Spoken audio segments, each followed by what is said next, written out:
Alright, coming in with another video today. I was talking about having a kid's bike to work on, but that one is going to be punted momentarily because this box came in and I have a project that I'm slightly more excited about. So I'm going to go ahead and grab that one off the rack here.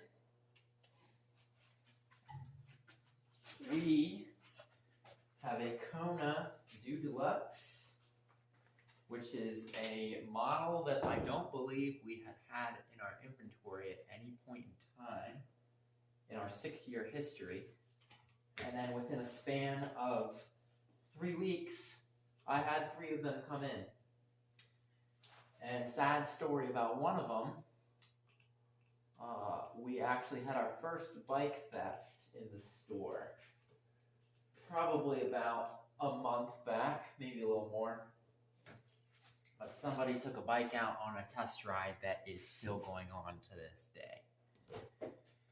So, knock on wood, that it's first and only, but as I hear in retail, it probably won't be the only. Lessons learned, I guess. But we have another Kona Deluxe here in the stand. It's got a couple specific issues with it outside of the obvious missing the rear wheel.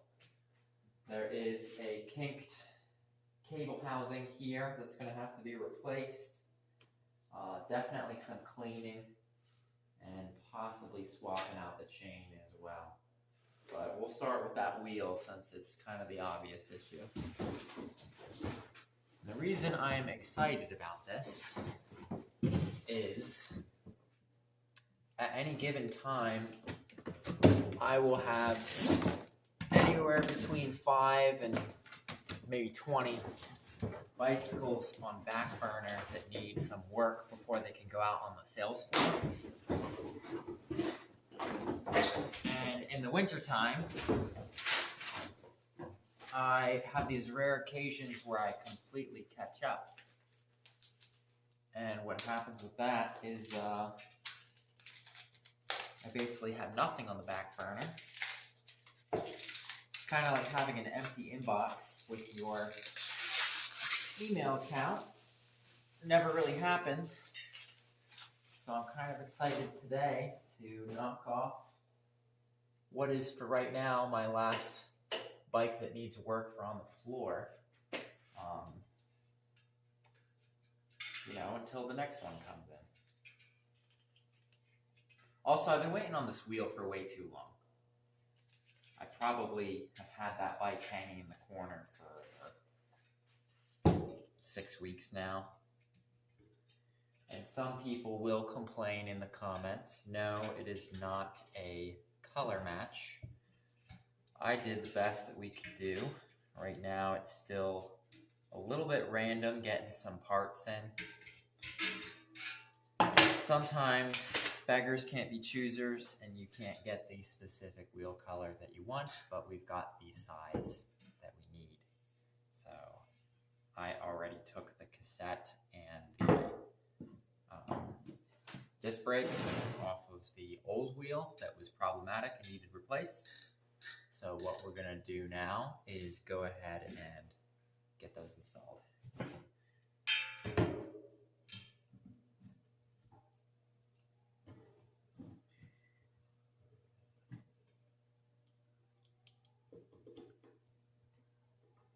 Still kind of getting my legs with YouTube. I have definitely been on a steep learning curve. Got a couple of shorts posted. Hopefully have a microphone set up on the way. I know that the audio is definitely the most obvious point of improvement for these videos. For now, I'm just trying to enunciate myself so that I can be heard, but I know that my mouth is too far from that camera for it to really pick me up cleanly. So for now, you'll just have to turn the volume up on your computer. I apologize about that. I make myself sound very old by saying turn your volume up on your computer. You're probably not watching this on a computer. You're probably watching on your cell phone. know from our web analytics on our website for our shop, it's something like 90% of people are on mobile nowadays. Almost doesn't make sense to optimize anything for desktop anymore.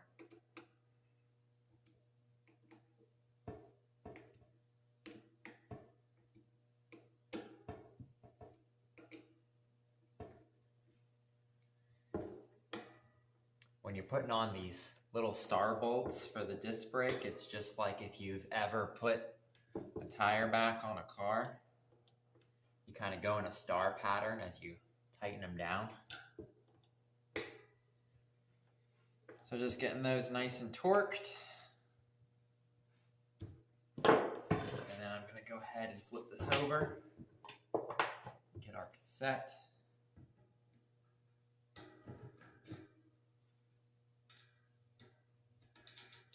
See what the spacing looks like on there. This one goes up to a 9-speed, but this is an 8-speed cassette, so sometimes they need a spacer behind there. But I think this one is going to fit nice without a spacer.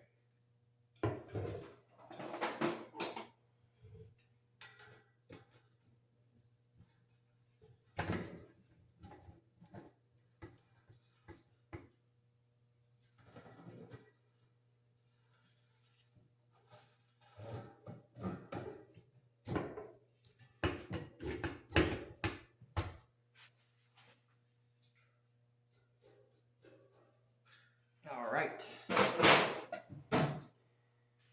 Cassette, brake.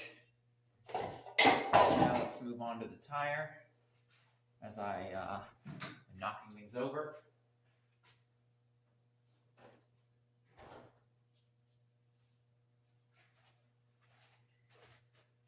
Looks like this one did not come with a rim strip.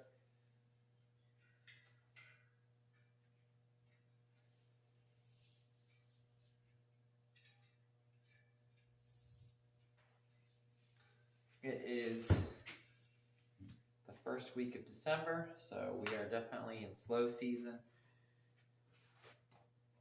Right now, it's funny because like for a lot of the year,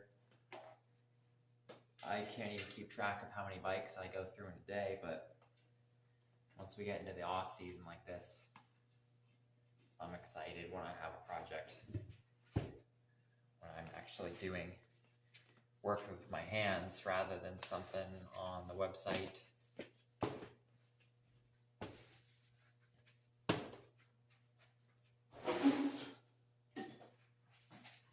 I keep warning you about the air compressor in all my videos. I think this is the one where it's actually going to kick on.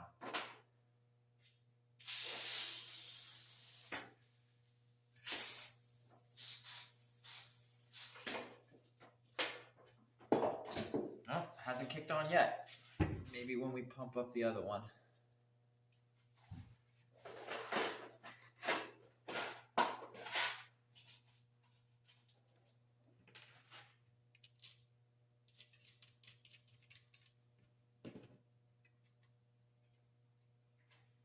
Give ourselves one of these quick release.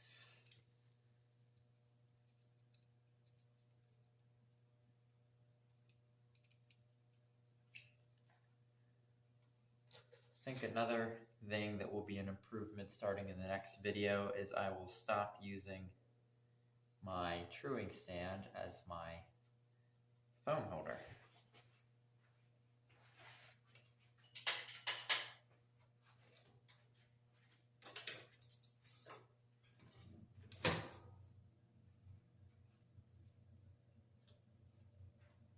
This is definitely a bike that's going to need some simple green.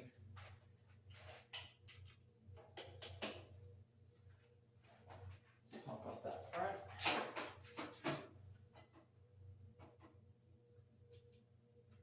And let's make some noise.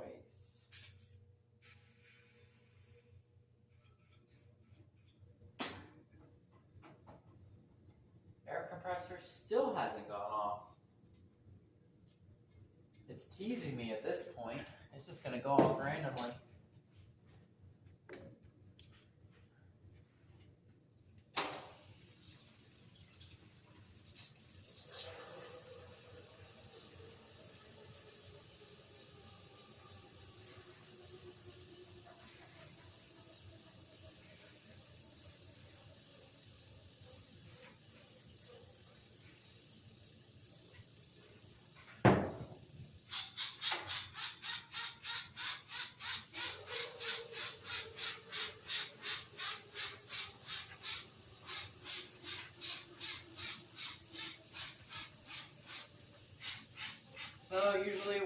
cleaning, that's when I start taking a look around, see what's going on with the bike. Definitely getting some rub on this front wheel, doesn't want to turn that much.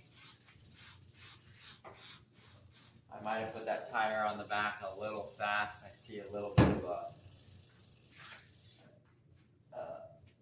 inconsistency with the bead. It's one of the disadvantages of an air compressor. I actually didn't have an air compressor in the shop for the first 18 months I was open, which is hard to believe, because if it broke today, I would replace it tomorrow. I don't know how I got by without it. But when you're filling up tires and the air bursts in there really quickly, it doesn't always seat 100% evenly. So it's one of the drawbacks. It definitely saves you a lot of time and energy. It also is pretty useful for cleaning when you have bikes that are really gunked up.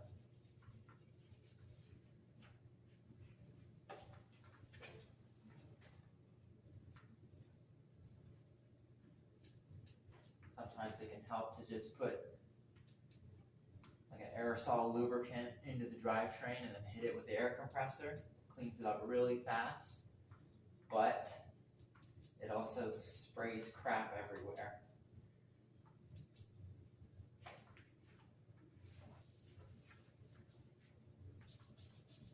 This one seems to be cleaning up fairly easily. It's got a little bit of gunked on dirt. I'm still undecided about that chain. I might replace that. It looks like it's got just a little bit of pitted rust on there.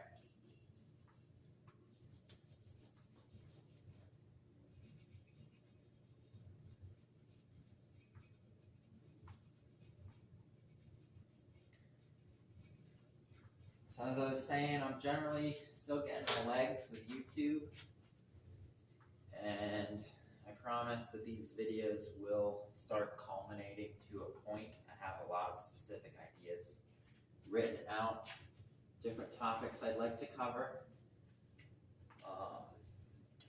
But I did tell myself I'd wait until I at least iron out the audio and the lighting before I start hitting on some of the juicier topics. Right now, I'm just kind of getting an idea for what it's like to carry on a conversation while I do what I normally do.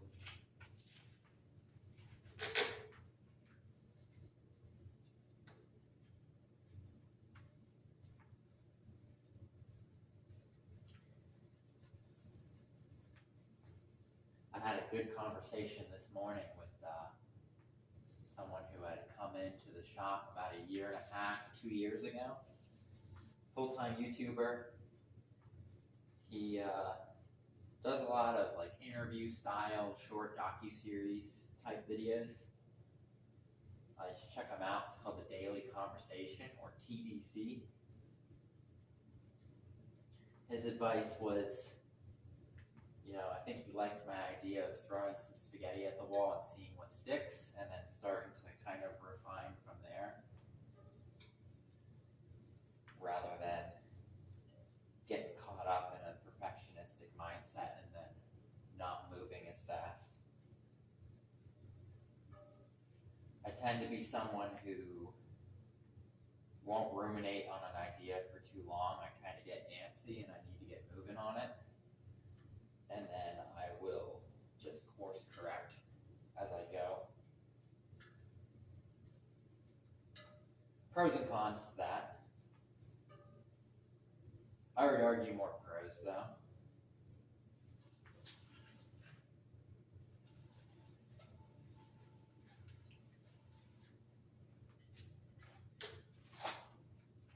Alright, I think I'm going to start with this jacked up cable. Doesn't look too happy. I'm also going to close my box cutter so I don't get any accidents.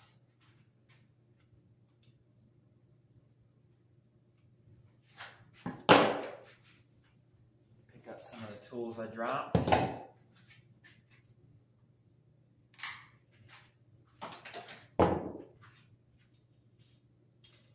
Pretty gunked up cable. There is a little bit of rust damage with this bike. It didn't look too bad at first glance, but I think this guy actually has a little bit of wear from the elements.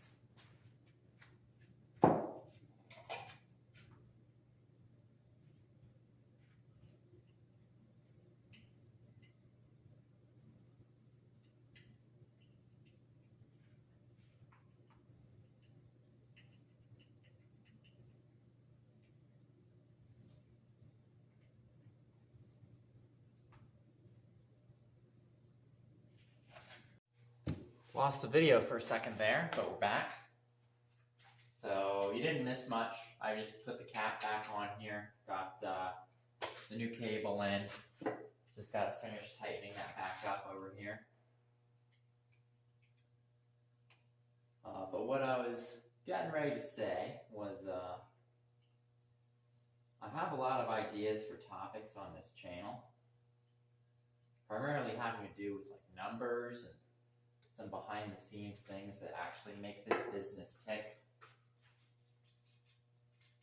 There's a lot of struggle in the bike industry, and honestly I think a large part of that is that people that start a bike shop, they generally are hobbyists, which there's nothing wrong with that, but they're kind of into bikes first and business second, and sometimes I think they struggle a little bit because of that. I always like to tell people that although I love bikes, I'm kind of a business person first. I was one of those weird kids where yard sale day was kind of like Christmas. So I guess retail's to some degree always been in my blood.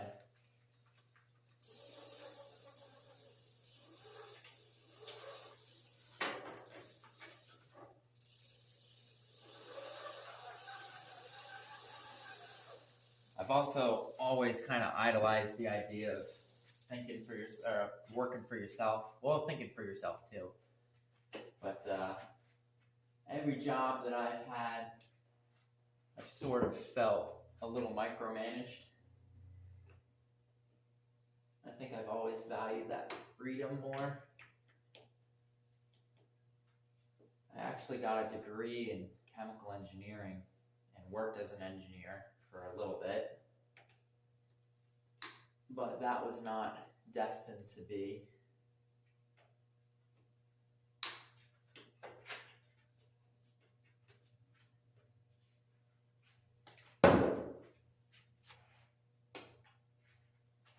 Now I'm going to keep eyeballing the camera, see if it turns off on me again. But anyway, as I was saying, I got some ideas. I kind of want to expose some of the things that have made this place successful. A lot of it has nothing to do with bikes and everything to do with managing your finances. My business strategy is essentially to keep my overhead as low as possible, pass some of that on to the customer, and keep some of it in your own pocket. And that's worked out pretty well. If anything, I would say that it's been refreshing for most of our customer base. They come in and they've never really seen a concept like this.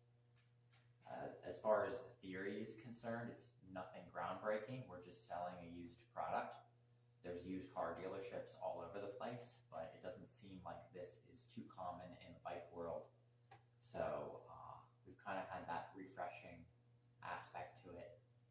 One thing that I've heard in business is it's better to be different than better. I think in a lot of ways we do things better, but our kind of competitive edge is that we are different. And that, you know, as I said in the previous video, we strike that balance, that magic middle ground between the new bike shop experience and the department store where you might not get the same level of trust and reliability. But you do get the enticing price point.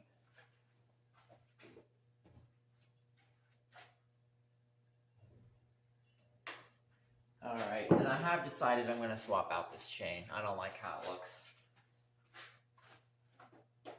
I believe it was a 9-speed. 1, 2, 3, 4, 5, 6, 7, 8. It's actually an 8-speed. Go ahead and get an 8-speed chain for this.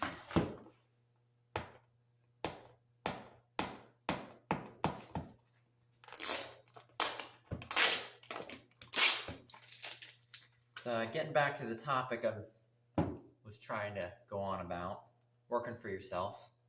I think a lot of people idealize that. And if you can mix it with something that is a hobby of yours, that's even better.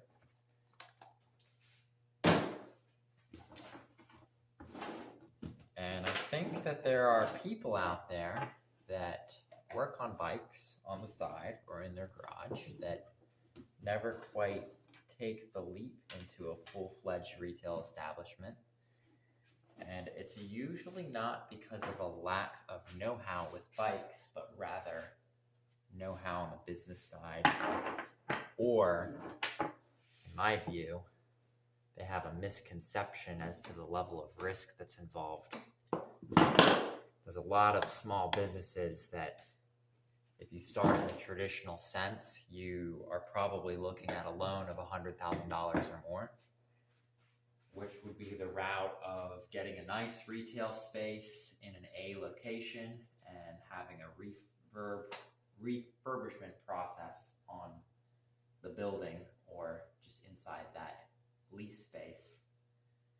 Starting with a staff, starting with all of the bells and whistles as far as like infrastructure, racks, signage, marketing. I don't think you really need to take that approach. I really think that you can kind of build from the base, and as you get customer base and you start to make sales and you start to get clients, you can then take a portion of your proceeds and pile that back into the business. I personally started with under $10,000, which is surprising to some people. I want to say, my initial lease was $500 a month. So I had $500 plus a deposit. My deposit was kind of high. I think it was about $2K, which I probably could have negotiated that better. But lease and deposit was $2,500. I probably had about $1,500 sunk into inventory, which would have been, $100 a bike. That'd be like 15 bikes. If you can believe it, I started with 15 bikes in inventory. Might have been even less.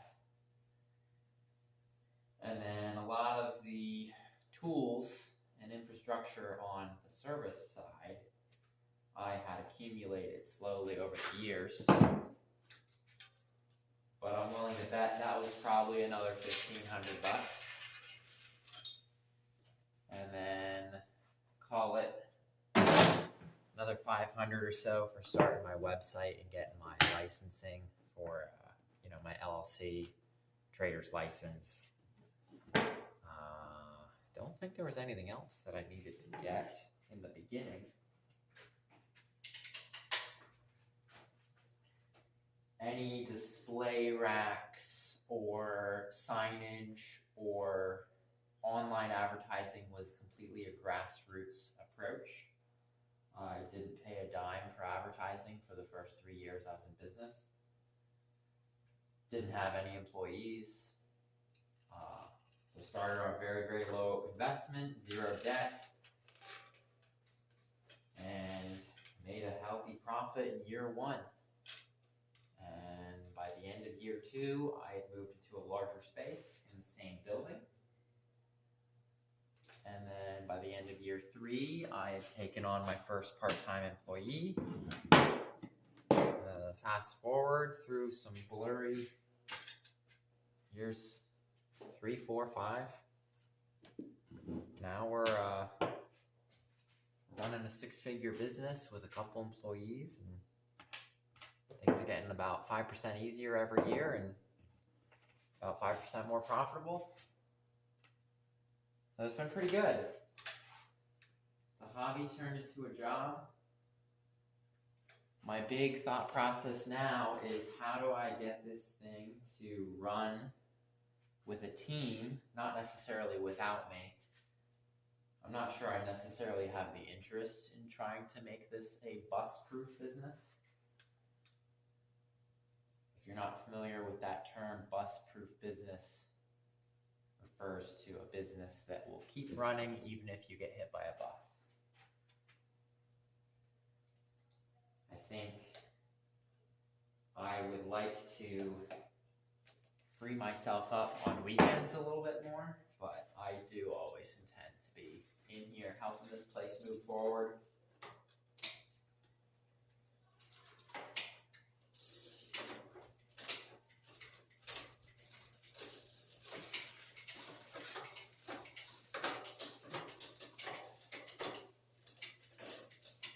I've learned a lot of lessons about simple things I would have never imagined to think about before getting into retail, like the effects of your business hours, the effects of your website landing page, email marketing strategies, social media content strategies, things that once you actually get a customer base and you have a steady inflow of people coming in the door, you can make some relatively small tweaks that have some surprisingly large impacts.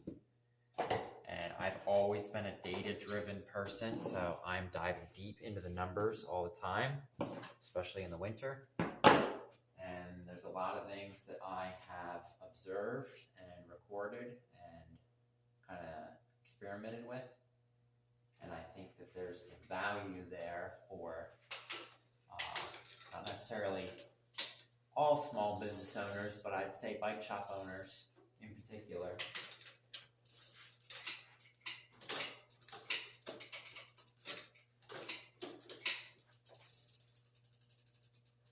One thing that I think that bike shops really screw up is their pricing strategies. That's a whole conversation. If you look at it from a scalability standpoint, I think most bike shop owners will agree. About 85% of your operational complexity comes from the service department, and yet service department represents a pretty small slice of the pie. So you kind of get outsized returns from the sales side of things, the part that's actually a little bit more easily trainable. You can get some people in.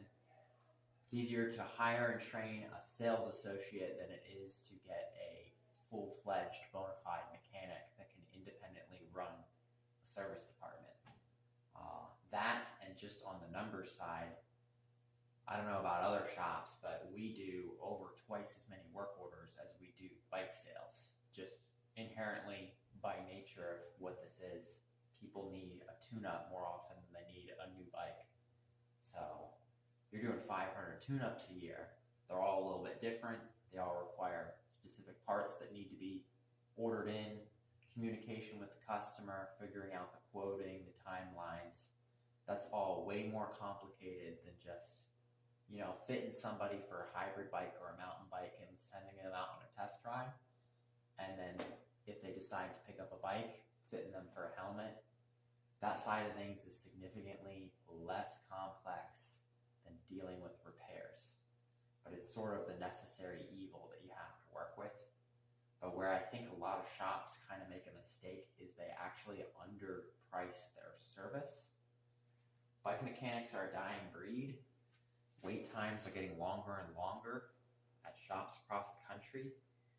And truth be told, some people won't like this, but I'm a believer in Econ 101, which is supply and demand. If your demand for your service is so high that you have a multiple week turnaround, I would argue you provide a better service to your customer by charging more, such that you don't get so backlogged that you have to tell them they have to wait 6 weeks to get their bike turned around. We don't let our service times get over a week, and even that is pretty rare. Most of the time we're getting a bike turned around in about, 2 to 4 days, even in peak season. But it is because we do charge premium on our services. You can get your bike tuned up elsewhere for a lower price, but you will wait a long time, and the person that's servicing your bike may or may not be the shop owner. For right now, you get your bike tuned up here, it's going to be the shop owner.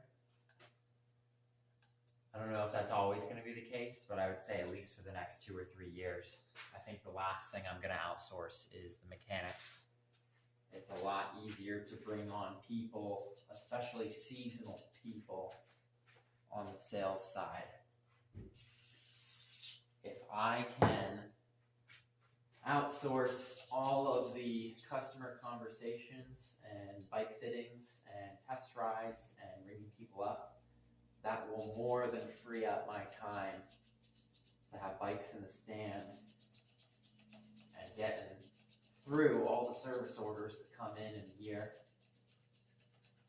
On top of our refurbs, that's the other thing that I think has maybe made me consider this side of the business a little differently than other shop owners, is I'm not pointing and clicking to get my inventory in, I'm refurbing each of them. So I have to consider that time as well.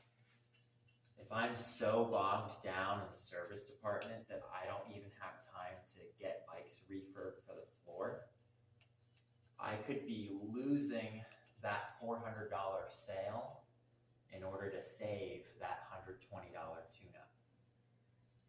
And as a business decision, I can't really be doing that. So our focus definitely is in refurbing bikes over doing tune-ups. We will obviously always do tune-ups, but we have to prioritize the bike refurbs. Let me get that tire reseated since I'm close to forgetting about it.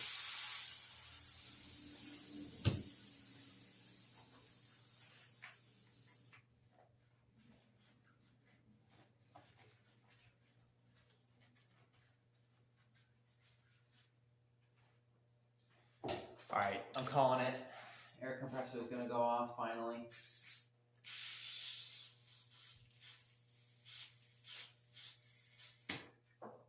Nope. It's teasing me. I don't know how it hasn't gone off.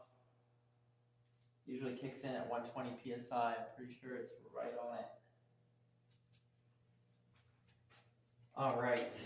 I'm going to reset these brakes because the barrel adjusters are out. The shifting was feeling good.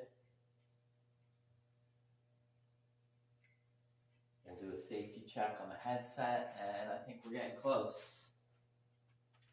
I am going to take this bike out for a spin. Whenever you swap the chain and not the cassette, you got to take it out and put a bunch of torque on it, see if that chain skips. I don't think it's going to, even though that rear cassette was a little gunky, it didn't look worn down. But the torque test will show the truth.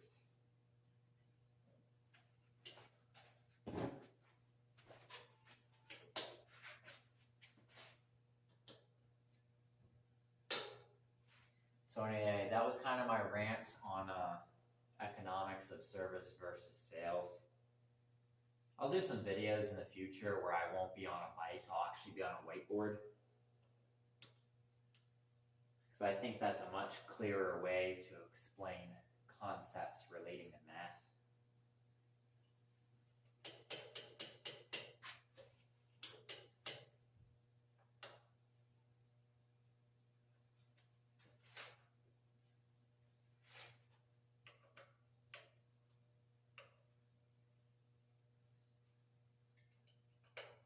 Also, this video will be kind of a fun little test of how to stitch 2 snippets of video together since I had it cut off in the middle there. That's probably child's play for a lot of people out there, but for me, I'm going to have to figure that out and learn a new skill.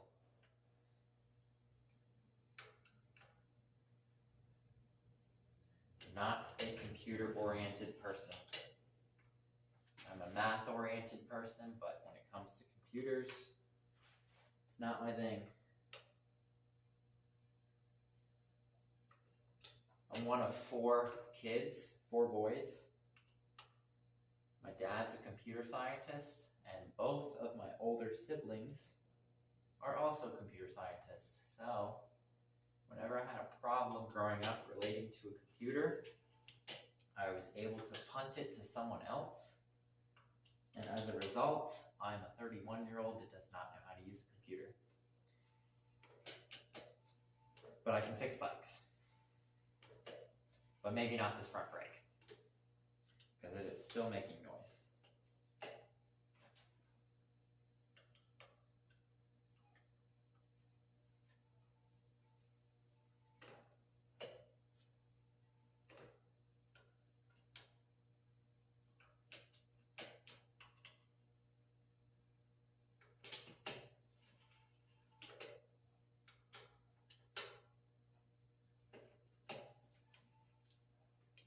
That's not good.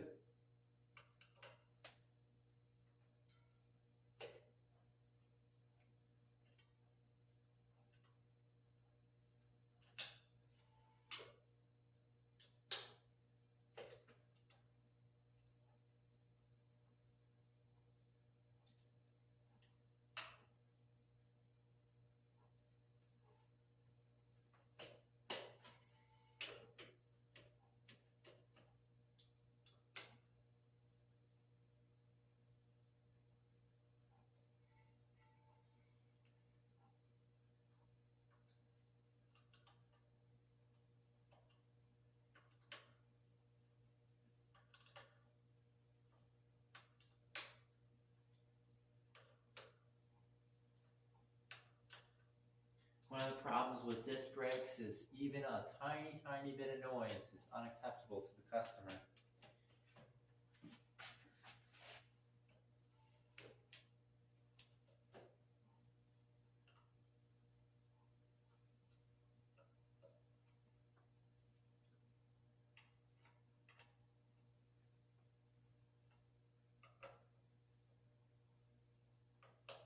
You can tell I'm concentrating when I stop talking as much.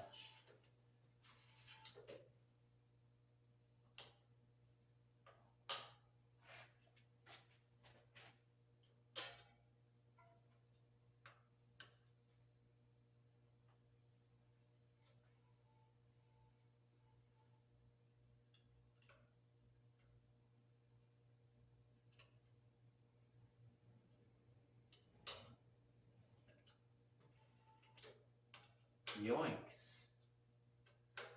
This is one of those calipers where no matter how you tighten it down, I can see it. As I tighten the caliper, it's yanking it out to the side. I can get it to not rub here, but it's not tight. I need to get these things snug, but then that moves the caliper. Sometimes you just gotta do it at like 1/8 of a turn at a time, back and forth, until eventually you get it snug.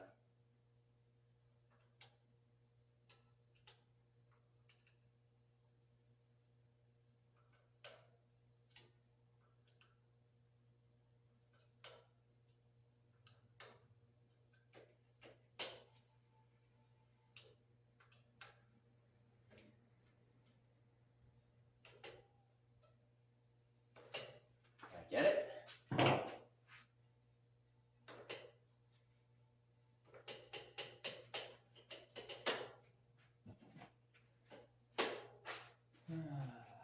I'll revisit it. It's pretty darn close. It's not quite there.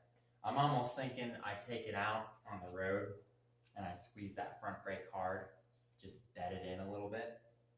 That'll finish it off.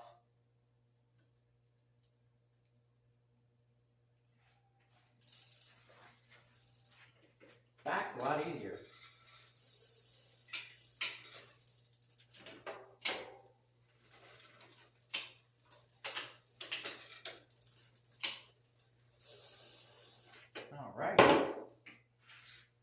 do our headset check, make sure all our bolts are tight, and then I think we're ready for our test ride.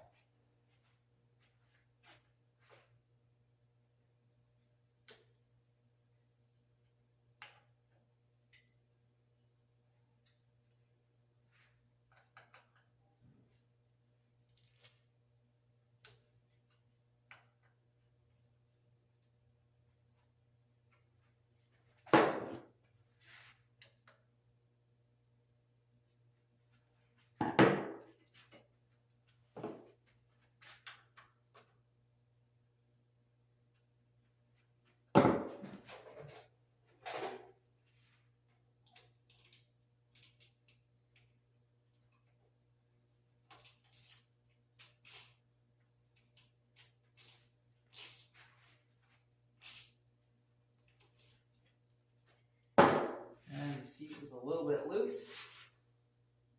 That's why you check these things. And we're ready for test ride. So I'll get this bike together. And next time I will be working on that kid's bike as promised. And with any luck, maybe we'll have that mic in as well. But that's going to be all for today.